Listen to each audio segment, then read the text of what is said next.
Hi friends, welcome to Shamees kitchen. എല്ലാവർക്കും സുഖമാണല്ലോ. ഇന്നത്തെ നമ്മുടെ സ്പെഷ്യൽ എന്ന് പറയുന്നത് വളരെ രുചികരമായിട്ടുള്ള നല്ല ഉഷാറായിട്ടുള്ള ഒരു തക്കാളി കറിയാണ് കേട്ടോ. രാവിലത്തെ ബ്രേക്ക്ഫാസ്റ്റിൻ്റെ കൂടെയാണെന്നുണ്ടെങ്കിലും അല്ലാന്നുണ്ടെങ്കിൽ ഉച്ചയ്ക്ക് ചോറിൻ്റെ കൂടെയാണെന്നുണ്ടെങ്കിലും എങ്ങനെ വേണമെങ്കിലും സൂപ്പർ സൈഡായിട്ട് വെച്ച് കഴിക്കാൻ പറ്റുന്ന ഒരു തക്കാളി കറിയാണ്. അപ്പോൾ ഇതിൻ്റെ ഡീറ്റെയിൽസ് ഒന്നും മിസ്സാകാതിരിക്കാൻ വേണ്ടിയിട്ട് എല്ലാവരും ഒന്ന് സ്കിപ്പ് ചെയ്യാതെ കണ്ടേക്കണം. കൂടെ തന്നെ ഈ വീഡിയോ ഒന്ന് ലൈക്ക് ചെയ്യാനും നമ്മുടെ ഷമീസ് കിച്ചൻ ചാനൽ ഇതുവരെയും സബ്സ്ക്രൈബ് ചെയ്യാത്തവരാണെന്നുണ്ടെങ്കിൽ പ്ലീസ് ഒന്ന് സബ്സ്ക്രൈബ് കൂടി ചെയ്തേക്കണം കേട്ടോ. എന്നിട്ട് ആ തൊട്ടടുത്ത് കാണുന്ന ബെല്ലേക്കിൽ ഓൾ മറക്കാതെ ഒന്ന് പ്രസ് ചെയ്തേക്കണം. ഓൾ പ്രസ് ചെയ്താൽ മാത്രമേ ഞാൻ അപ്ലോഡ് ചെയ്യുന്ന വീഡിയോസ് ഇല്ല നിങ്ങൾക്ക് കറക്റ്റായിട്ട് നോട്ടിഫിക്കേഷൻ ലഭിക്കത്തുള്ളൂ. എന്നാൽ ശരി, നമുക്ക് വേഗം തന്നെ റെസിപ്പിയിലേക്ക് പോയാലോ. നമ്മുടെ ഈ തക്കാളി കറി തയ്യാറാക്കി എടുക്കാനായിട്ട് ഞാനിപ്പോൾ ഒരു കടായി ഒന്ന് അടുപ്പത്തേക്ക് വെച്ചിട്ടുണ്ട്. അതൊന്ന് ചൂടായി വരുന്ന സമയം അതിലേക്ക് നമുക്ക് ഒരു 2 ടേബിൾ സ്പൂൺ അളവിൽ വെളിച്ചെണ്ണ ചേർത്ത് കൊടുക്കാം.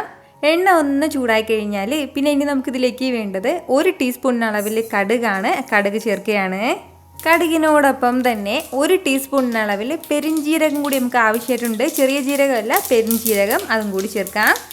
അപ്പോൾ ഇത് രണ്ടും ചേർത്തിട്ട് ലൈറ്റായിട്ടൊന്ന് വറുത്ത് കൊടുക്കുകയാണ്. കടുക് എല്ലാം എന്താ പൊട്ടി തുടങ്ങിയിട്ടുണ്ട്. കടുക് പൊട്ടി തുടങ്ങുന്ന സമയമാകുമ്പോഴത്തേക്കും അത്യാവശ്യം വലിയ വെളുത്തുള്ളി അല്ലി, 2 വെളുത്തുള്ളി അല്ലി നല്ല തിന്നായിട്ട് ഞാനൊന്ന് അരിഞ്ഞെടുത്തിരിക്കുന്നതാണ്. അതെല്ലാം ചെറിയ വെളുത്തുള്ളി അല്ലിയാണെന്നുണ്ടെങ്കിൽ ഒരു 6 വെളുത്തുള്ളി അല്ലി നമുക്ക് ആവശ്യമായിട്ടുണ്ട്. അത് ഇതിലേക്കൊന്ന് ചേർക്കാം.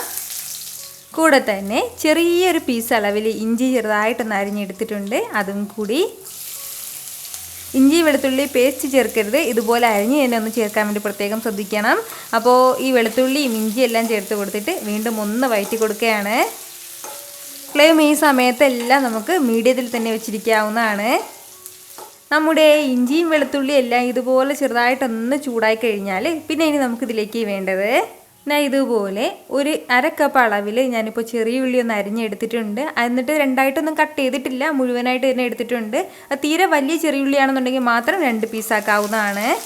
ചെറിയ ഉള്ളിക്കൊപ്പം തന്നെ പിന്നെ വേണ്ടതാണ് ഒരു അത്യാവശ്യം മീഡിയം സൈസിലുള്ള ഒരു സവാള എടുത്തിട്ടുണ്ട്. അതൊന്ന് ചെറുതായിട്ടൊന്ന് അരിഞ്ഞെടുത്തിട്ടുണ്ട് കേട്ടോ. നീളത്തിൽ അരിയാൻ വേണ്ടി നിൽക്കേണ്ട, ഇതുപോലെ ചെറുതായിട്ടൊന്ന് അരിഞ്ഞെടുത്താൽ മതിയാവും. ആ സവാളയും കൂടി നമുക്ക് ഇതിലേക്ക് ചേർക്കാം. സവാളയും ചെറിയ ഉള്ളിയൊക്കെ ചേർത്ത് കൊടുത്ത ശേഷം വീണ്ടും നല്ലതുപോലെ നമുക്കൊന്ന് വഴറ്റി കൊടുക്കാം. സവാളയും ചെറിയ ഉള്ളിയെല്ലാം നന്നായിട്ടൊന്ന് വഴണ്ട് കിട്ടട്ടെ. അതായത് ഒരുപാട് കളറൊന്നും മാറേണ്ട ആവശ്യമില്ല, എന്നാലും ചെറിയ രീതിയിലൊന്ന് വെന്ത് തുടങ്ങണം. ഫ്ലെയിം ഈ സമയത്ത് നമുക്ക് മീഡിയത്തിൽ തന്നെ വെക്കാവുന്നതാണ്. ഇപ്പോൾ നമ്മുടെ ഈ ചെറിയുള്ളിയും സവാളയും എല്ലാം ഒന്ന് വഴണ്ട് തുടങ്ങിയിട്ടുണ്ട്. കളറൊന്നും മാറി തുടങ്ങിയിട്ടില്ല, എന്നാലും നന്നായിട്ട് തന്നെ ഒന്ന് ഗ്ലാസ് പോലെ കണ്ണാടി പോലെ ആകില്ലേ, ആ ഒരു രീതിക്ക് ഒന്ന് വഴണ്ട് കിട്ടിയിട്ടുണ്ട്.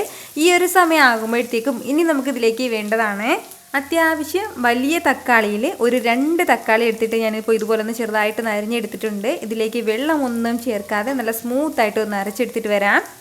ആകെ നമുക്കിതിലേക്ക് വേണ്ടത് 5 തക്കാളിയാണ്. ഞാൻ 2 തക്കാളിയാണ് ഇപ്പോൾ എടുത്തിട്ടുള്ളത്. അരച്ചെടുത്ത തക്കാളി പേസ്റ്റ് ഇനി നമുക്കിതിലേക്ക് ചേർക്കാം. തക്കാളി പേസ്റ്റും ചേർത്ത് കൊടുത്ത ശേഷം വീണ്ടും നല്ല രീതിയിൽ തന്നെ എല്ലാം കൂടി ഒന്ന് മിക്സ് ചെയ്ത് യോജിപ്പിച്ച് കൊടുക്കുകയാണ്. അപ്പോൾ നമ്മൾ ഇതുപോലെ തക്കാളിക്കറി തയ്യാറാക്കി എടുക്കുന്ന സമയത്ത് പ്രത്യേകം ശ്രദ്ധിക്കേണ്ട ഒരു കാര്യം എന്താണെന്ന് വെച്ചാൽ നല്ല പുളിയുള്ള തക്കാളി എടുക്കാൻ വേണ്ടി നിൽക്കരുത് കേട്ടോ. കാരണം നമ്മളിതിലേക്ക് അധികം തക്കാളി ചേർത്തിട്ടാണ് തയ്യാറാക്കി എടുക്കുന്നത്.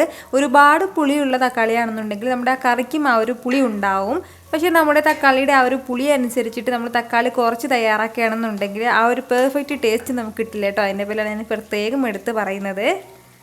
ഏകദേശം ഒരു 1-2 മിനിറ്റ് മാത്രം ഒന്ന് മീഡിയം ഫ്ലെയിമിൽ വെച്ച് നമ്മളിതുപോലെ ഒന്ന് വഴറ്റിയെടുത്താൽ മതിയാവും. അതായത് നമ്മുടെ ആ തക്കാളി പേസ്റ്റിൻ്റെയൊക്കെ ആ ഒരു പച്ചമണം മാറുന്നവരെ മാത്രം ഒന്ന് വഴറ്റി കൊടുക്കാം. ഞാനിപ്പോൾ ഇതുപോലെ നന്നായിട്ട് ഇതെല്ലാം കൂടി ഒന്ന് വഴറ്റി യോജിപ്പിച്ചെടുത്തിട്ടുണ്ട്. ഈ ഒരു സമയം നമുക്കിതിലേക്ക് ആവശ്യമായിട്ടുള്ള മസാലകൾ ചേർത്ത് കൊടുക്കാവുന്നതാണ്. 1.5 ടേബിൾ സ്പൂൺ അളവിൽ ഞാനിപ്പോൾ ഇതിലേക്ക് മുളക് പൊടി ചേർക്കുകയാണ്. മുളക് പൊടി നമ്മുടെ എരിവിനനുസരിച്ചിട്ട് ചേർക്കാവുന്നതാണ്. അതുപോലെ തന്നെ പിന്നെ ഇനി നമുക്കിതിലേക്ക് വേണ്ടത് 1 ടേബിൾ സ്പൂൺ അളവിൽ മല്ലിപ്പൊടിയും കൂടിയാണ്. കൂടെ തന്നെ ഒരു 1/2 ടീസ്പൂൺ അളവിൽ മഞ്ഞൾപ്പൊടിയും കൂടി. കൂടെ തന്നെ അതുപോലെ പിന്നെ നമുക്ക് വേണ്ടത് ഒരു 1/4 ടീസ്പൂൺ അളവിൽ ഗരം മസാല പൊടിച്ചതും കൂടിയാണ്. അപ്പോൾ ഇത് ഇത്രയും ചേർത്ത് കൊടുത്ത ശേഷം നല്ല രീതിയിൽ തന്നെ എല്ലാം കൂടി വീണ്ടും ഒന്ന് വഴറ്റി യോജിപ്പിച്ച് കൊടുക്കുക. നമ്മുടെ ആ മസാലയുടെ ആ ഒരു പച്ചമണം മാറുന്നവരെ മാത്രം ഒന്ന് വഴറ്റി കൊടുത്താൽ മതിയാവും. ഒരുപാട് സമയത്തും നമ്മൾ വഴറ്റേണ്ട ആവശ്യമില്ല. കുറച്ച് സമയം ഒന്ന് വഴറ്റി കൊടുത്ത് നമ്മുടെ ആ മസാലയുടെയൊക്കെ ആ ഒരു പച്ചമണമൊക്കെ ഒന്ന് മാറി കിട്ടിയിട്ടുണ്ട്. അപ്പോൾ ഇത്രയും ആയിക്കഴിഞ്ഞാൽ ഇനി നമുക്കിതിലേക്ക് വേണ്ടതാണ് ചെറുതായിട്ട് അരിഞ്ഞെടുത്ത തക്കാളിയും കൂടി. അപ്പോൾ ഞാനിപ്പോൾ അത്യാവശ്യം വലിയ തക്കാളിയിൽ ഒരു 3 തക്കാളിയാണ് ഇതുപോലെ ഒന്ന് ചെറുതായിട്ടൊന്ന് അരിഞ്ഞെടുത്തിട്ടുള്ളത്. ആ തക്കാളിയും കൂടി ഇതിലേക്കൊന്ന് ചേർക്കാം. തക്കാളിയും ചേർത്ത് കൊടുത്ത ശേഷം നല്ല രീതിയിൽ തന്നെ ഇതെല്ലാം കൂടി ഒന്ന് വഴറ്റി യോജിപ്പിക്കുകയാണ്. നന്നായിട്ട് എല്ലാം കൂടി ഒന്ന് മിക്സ് ചെയ്ത് കൊടുക്കാം. ഫ്ലെയിം ഈ ഒരു സമയം നമുക്ക് ഹൈയിൽ വെക്കാവുന്നതാണ്. അപ്പോൾ പെട്ടെന്ന് ചൂട് കൂടുതൽ കിട്ടുമ്പോഴേ നമ്മുടെ തക്കാളി പെട്ടെന്നൊന്ന് വഴണ്ട് വെന്ത് കിട്ടിക്കോളും. തക്കാളി എല്ലാം ചേർത്ത് കൊടുത്തിട്ട് ഒരു 1-2 മിനിറ്റ് ഇതുപോലെ ഒന്ന് യോജിപ്പിച്ച് കൊടുത്തു കഴിഞ്ഞാൽ പിന്നെ ഇനി നമുക്കിതിലേക്ക് വേണ്ടത് നമ്മുടെ ഗ്രേവിക്ക് ആവശ്യമായിട്ടുള്ള വെള്ളം കൂടിയാണ്. വെള്ളം കൂടി ചേർക്കാം. ഞാനിപ്പോൾ ഇതിലേക്ക് ഒരു 2 കപ്പ് അളവിലാണ് വെള്ളം ചേർത്ത് കൊടുക്കുന്നത്. നമുക്ക് എത്രത്തോളം ഗ്രേവി വേണമോ അതിനനുസരിച്ചിട്ടുള്ള വെള്ളം ചേർക്കാവുന്നതാണ് കേട്ടോ. ആവശ്യമായിട്ടുള്ള വെള്ളവും ചേർത്ത് കൊടുത്ത ശേഷം നല്ല രീതിയിൽ തന്നെ ഇതെല്ലാം കൂടി ഒന്ന് ഇളക്കി യോജിപ്പിച്ച് കൊടുക്കാം. അപ്പോൾ നമ്മൾ ഇതുവരെ ഇതിലേക്ക് ഉപ്പ് ചേർത്തിട്ടില്ലായിരുന്നു. അപ്പോൾ ആവശ്യത്തിനുള്ള ഉപ്പ് ഈ വെള്ളം ചേർത്ത് കൊടുത്തതിന് ശേഷം നമുക്ക് ചേർക്കാവുന്നതാണ്. ഈ ഒരളവിലാണ് ഞാനിപ്പോൾ ഇതിലേക്ക് ഉപ്പ് ചേർത്ത് കൊടുക്കുന്നത്. പിന്നീട് കൂടുതൽ വേണമെന്നുണ്ടെങ്കിൽ എക്സ്ട്രാ ചേർക്കാവുന്നതാണ്.